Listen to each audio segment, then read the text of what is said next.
O último adeus a Luiz Henrique da Silveira. Foi enterrado no final da tarde o corpo do senador catarinense. Além de parentes e de políticos do estado, a presidente Dilma Rousseff também esteve em Joinville.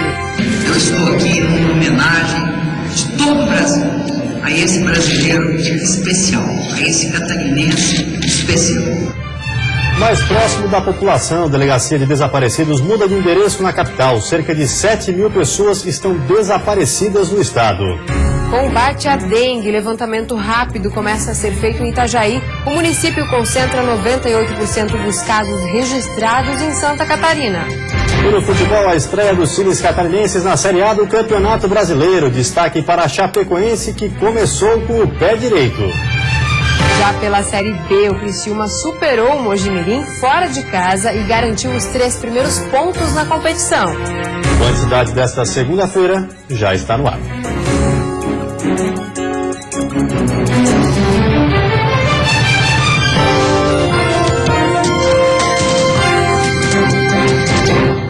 Olá, boa noite.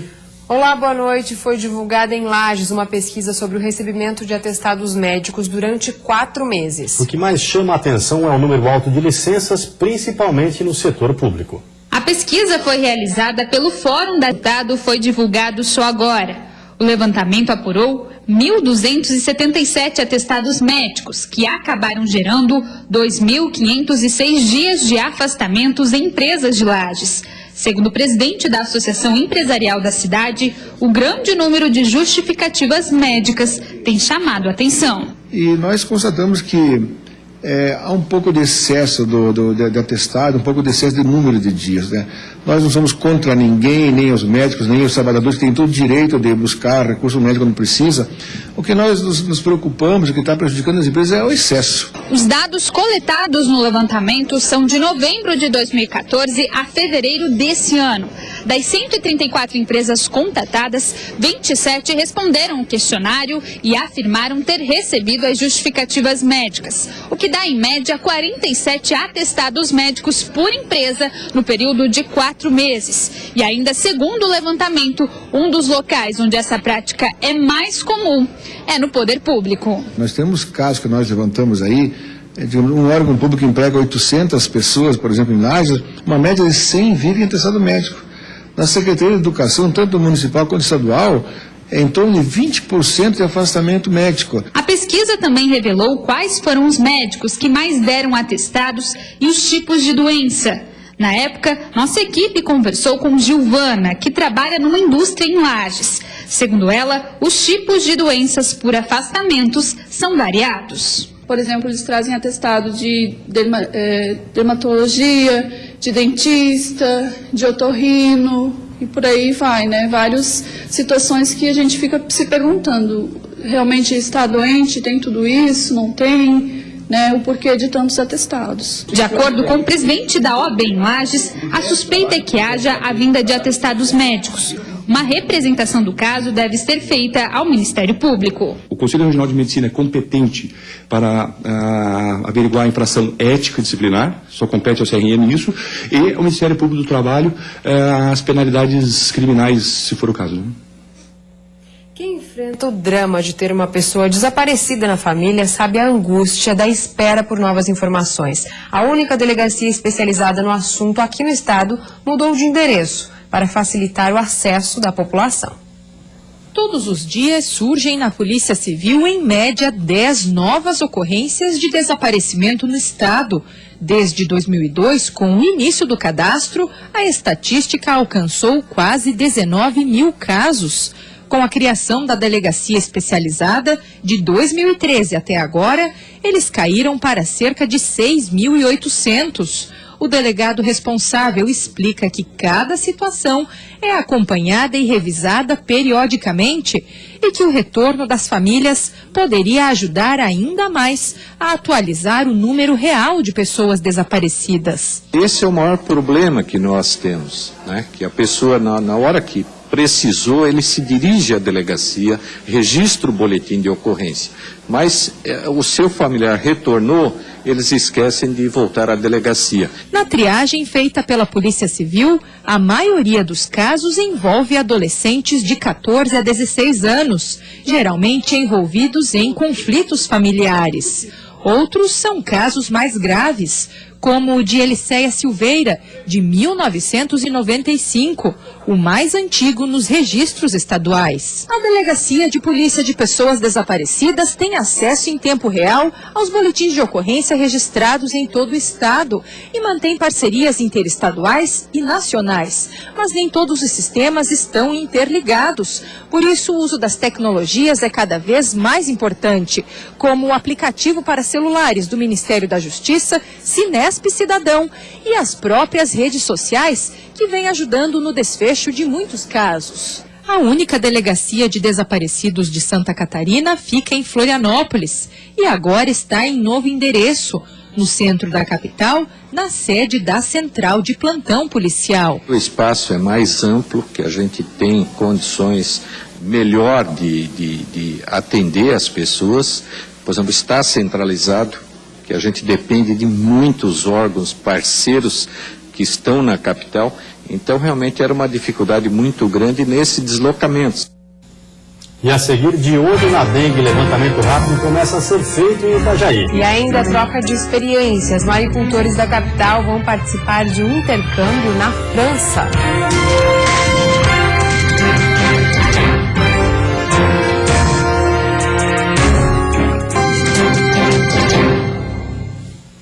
Agentes de endemias começaram hoje um levantamento no município de Itajaí. O LIRA é um instrumento fundamental para orientar as ações de controle da dengue. As atividades esta semana serão um pouco diferentes daquelas realizadas desde o começo do ano. O intuito é fazer um levantamento, apontando os locais onde os focos de reprodução do mosquito transmissor da dengue estão mais presentes. O levantamento rápido do índice de infestação por Aedes aegypti, o chamado LIRA, também vai auxiliar os profissionais para identificar quais os recipientes com água parada que mais são utilizados pelo mosquito para depositar os ovos. A ferramenta já é utilizada em todo o país, mas aqui no estado ainda é novidade em alguns municípios. Itajaí, por sua vez, já realiza esse trabalho pelo segundo ano consecutivo. Nós estamos tentando direcionar qual a medida preventiva que a gente vai adotar no próximo verão para diminuir os casos de dengue ou, quem sabe, não ter nenhum caso de dengue no município. A gente sabe que Itajaí possui muitos bairros infestados pelo mosquito transmissor da dengue, mas o que a gente não sabe ainda, quais os depósitos que são. Quais os tipos de recipientes que as pessoas têm em casa que estão acumulando água e transformando essa epidemia que nós estamos agora. O levantamento será feito durante toda essa semana. Por isso, o município foi dividido em grupos com características semelhantes. Em cada grupo, 450 imóveis serão visitados. O processo é uma espécie de raio-x. Com isso, o programa de controle da doença terá dados que poderão auxiliar nos próximos passos, o que vai facilitar o direcionamento das atividades para cada bairro. De 1º de janeiro a 4 de maio, foram confirmados 1.450 casos em Itajaí. Além de São Vicente e Cordeiros, que tiveram o primeiro surto, os casos já se espalharam por outros bairros. Agora à noite será feito mais um bloqueio de caso, dessa vez aqui no centro. Esse é um dos bairros que mais preocupa o município. Nós não estamos controlados, nós estamos tentando fazer bloqueio dos casos de dengue que existem no município. Mas a ajuda da população é fundamental. Não adianta nada o agente de endemias ir na sua casa, te orientar e você continuar ainda adotando aquelas medidas incorretas, que é o acúmulo de água parada, porque para não haver doença, não tem que ter o mosquito. E a chuva rápida em Tubarão, no sul do estado, provocou alagamentos em vários pontos na tarde de hoje. Choveu durante toda a tarde na maioria dos municípios do sul do estado, mas cerca de 20 minutos de chuva mais forte foram suficientes para causar transtornos em Tubarão. Em uma das principais ruas do centro da cidade foram registrados alagamentos. Um motorista teve problemas no veículo e o automóvel ficou ali mesmo. Ainda assim, outros motoristas continuavam se arriscando na travessia dos pontos alagados. A terça-feira vai ser de nebulosidade variável, com presença de sol na maioria das regiões. Apenas no litoral sul pode haver chuva fraca e isolada. A temperatura se mantém baixa, mínima de 2 graus na Serra e máxima de 22 no litoral norte do estado. No Planalto Norte, mínima de 9 e máxima de 17 graus. No sul, Grande Florianópolis e Vale do Itajaí, máxima de 21 graus. E no oeste, mínima de 10 e máxima de 20 graus. Maricultores da capital vão participar de um intercâmbio no exterior. A região da França que vai ser visitada chega a produzir 140 mil toneladas do molusco por ano. Klaus, conhecido no Ribeirão da Ilha como Cacau, é um dos 3 maricultores selecionados que devem embarcar nesta quinta-feira para a França. Produtor de moluscos há aproximadamente 20 anos e apaixonado pelo que faz, ele leva a nossa equipe para conhecer uma fazenda marinha de perto.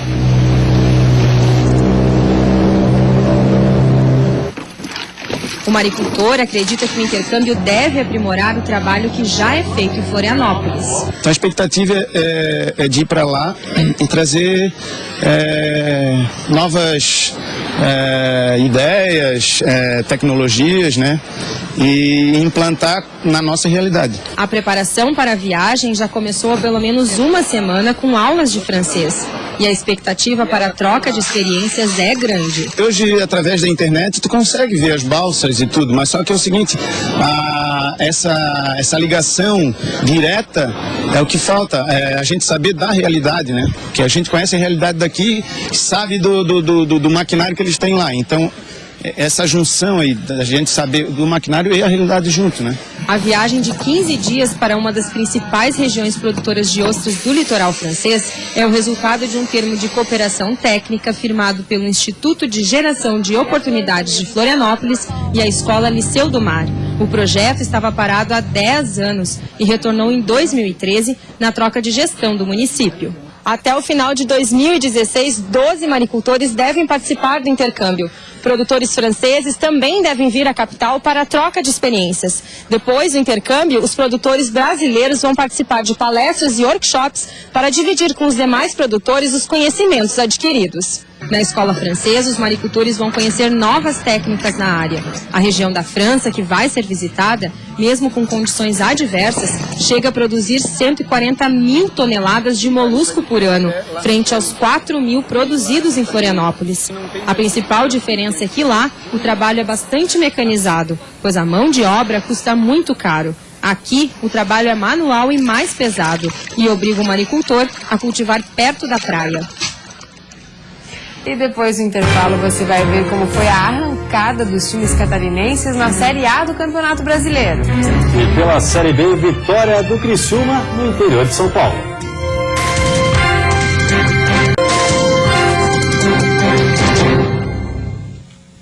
Futebol, a Chapecoense foi o único time de Santa Catarina que venceu na estreia da Série A. O Avaí conseguiu segurar o Santos na ressacada e o Figueirense, com um time misto, foi goleado fora de casa. Veja como foi a rodada. Na Ilha do Retiro, em Pernambuco, o Figueira pagou caro por ter levado um time. O Sport Recife se aproveitou da falta de entrosamento e da pouca criatividade. Marcou, inclusive, um gol contra para o time de Santa Catarina, viu? Final, Sport 4, Figueira 1. Com o resultado, o time do técnico Argel Fux ficou na vice-lanterna da competição e agora foca na Copa do Brasil. De volta à Série A, o Avaí enfrentou o Santos e quase faturou os 3 pontos. O time começou bem e logo no início da partida um chutaço de Marquinhos estourou no travessão. Mas depois o Santos foi tomando conta do jogo e abriu o placar com este gol de Robinho.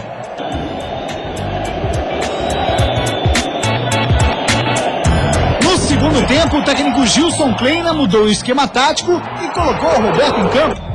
Deu certo, viu? Uma bola parada, golaço de Marquinhos. 1-1 na ressacada.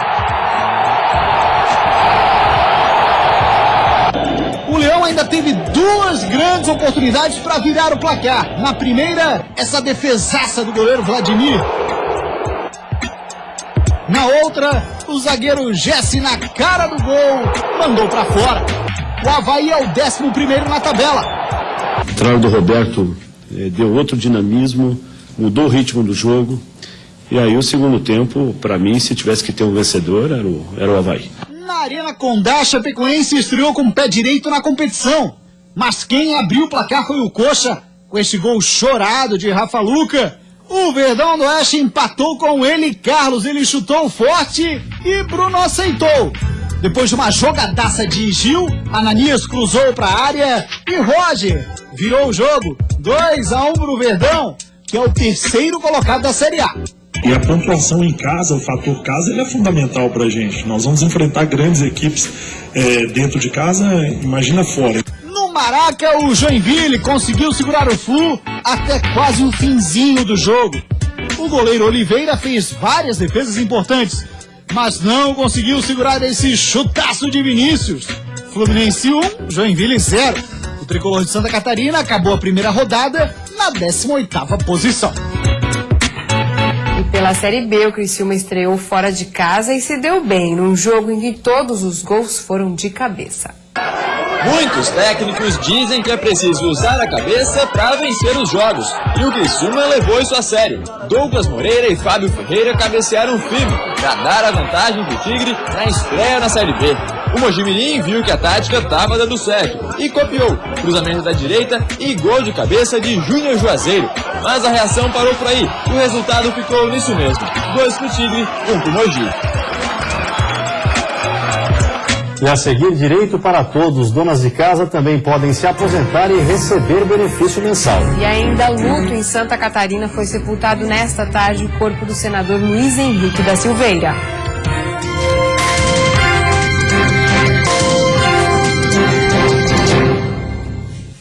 Está sendo instalada em Itajaí a primeira micro-usina solar particular de Santa Catarina. Depois de pronto, o local deve reduzir entre 20% e 30% o gasto com energia no centro eventos da cidade. Ele é fundamental para o corpo obter vitamina D.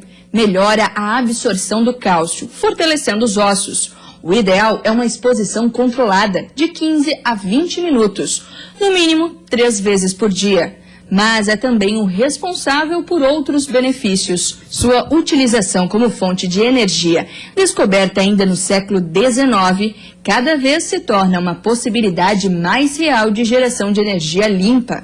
Energia fotovoltaica é aquela obtida através da conversão de luz em eletricidade, o chamado efeito fotovoltaico. Em outras palavras, é o aproveitamento da luz do sol. Aqui no estado nós devemos ter aproximadamente umas 300 instalações desse tipo. Aqui em Itajaí nós estamos colocando no centro evento as placas solares em que são módulos de células fotoelétricas que vão transformar a energia solar em energia elétrica, em sistema de corrente contínua. É com esses painéis que a energia gerada pelo sol é aproveitada. Uma forma sustentável de produzir eletricidade. Santa Catarina ainda caminha no uso dessa fonte inesgotável e já começam a surgir alguns bons exemplos. No ano passado, no município de Itajaí, pontos de ônibus ecológicos com produção de energia solar foram instalados. Agora está sendo concluído o projeto da primeira micro-usina de energia fotovoltaica privada do estado. São 224 painéis com uma produção de 250 watts cada um fornecimento de 1/3 do consumo mensal do Centro Eventos, local onde foram instalados. O investimento foi de quase R$500 mil. Em torno de R$4.200 por mês de economia, né, que é em torno de 7.000 kWh por mês, né, onde vai fazer com que esse investimento todo seja pago em torno de 10 anos. O que vale salientar é que a usina tem uma garantia de 25 anos. E existem ainda outros exemplos, como esse poste autônomo. Os 2 painéis produzem energia durante o dia, que é armazenada em baterias, e durante a noite, aproveitada. Em residências, o sistema ainda é um pouco caro. O investimento na compra e instalação de 10 placas sai em torno de R$17, R$20 mil. O retorno no valor da conta de luz só começa a aparecer em 3 anos. Porém, os benefícios socioambientais são a grande vantagem. A Celesc, aprovando esse projeto, ela vai trocar o medidor de energia elétrica por um medidor bidirecional em que, como ele está gerando durante o dia a energia, e não está sendo consumida, essa energia vai ser disponibilizada à Celesc e a Celesc vai utilizar comercialmente para outras unidades, né? Isso aí vai dar uma redução na energia. Então a energia aqui ela é gerada e consumida ou distribuída ao mesmo tempo. Em Itajaí, outros projetos com o uso da energia solar já estão a caminho. O próximo deve beneficiar o Morro da Cruz, um dos pontos turísticos da cidade. Muitas pessoas não sabem, mas as donas de casa podem ter a aposentadoria. O direito é concedido aos chamados contribuintes facultativos do INSS e segue algumas regras. Para ter direito à aposentadoria, as donas de casa podem contribuir mensalmente com valores que variam de 20% do salário mínimo até o teto máximo da Previdência, ou então com 11% ou 5% do salário mínimo. Esse último percentual para pessoas de baixa renda. Para quem faz as contas bastante interessante, vamos imaginar que a mulher recupera, se fosse um investimento, um ano e pouquinho, menos de um ano e meio depois de aposentada, 60 anos e pouco, ela recupera tudo que recolheu. A partir dali, tudo que vier será lucro. E a expectativa de vida da mulher brasileira hoje está por volta de 78 anos. Então, se olhar como investimento, certamente é um dos melhores investimentos que tem no mercado. Quando o pagamento é baseado na alíquota mais baixa, para receber a aposentadoria é necessário ter 60 anos de idade e 15 anos de contribuição. Já para quem contribui com 11%, a aposentadoria será por idade. No caso de 20%, são necessários 30 anos de contribuição para se aposentar. Além das donas de casa, podem ser contribuintes facultativas todas as pessoas com mais de 16 anos que não tenham renda própria. Ótima ideia, né? Porque tem o recurso, a pessoa não fica sem amparo, né? A inscrição para contribuinte pode ser feita pelo telefone 135, pelo site da Previdência ou em uma das agências do INSS. Desde as primeiras horas do velório do senador Luiz Henrique da Silveira, as homenagens não pararam de chegar. A quadra do Centro Eventos Carl Hansen ficou tomada por flores. Políticos, amigos, parentes e admiradores do senador Luiz Henrique da Silveira vieram prestar a última homenagem e lamentaram a morte do político. À tarde, a movimentação ficou ainda mais intensa. Os políticos de Brasília vieram ao velório e vieram confortar os familiares. Entre eles, os presidentes do Senado, Renan Calheiros, e os senadores Aloysio Nunes e José Serra. A presidente Dilma Rousseff chegou ao velório por volta das 4 horas da tarde. Cumprimentou e consolou a viúva Ivete Apel da Silveira, a filha Márcia e o filho Cláudio. Em seguida, discursou na cerimônia. Por isso, eu estou aqui numa homenagem de todo o Brasil a esse brasileiro especial, a esse catarinense especial, a esse homem que todos que conheceram e desfrutaram comigo. Tenho certeza de estar diante de uma pessoa de grande integridade, de grande dignidade. E você fica agora com o Jornal da Band. Uma ótima noite a todos e até amanhã. Boa noite e até amanhã.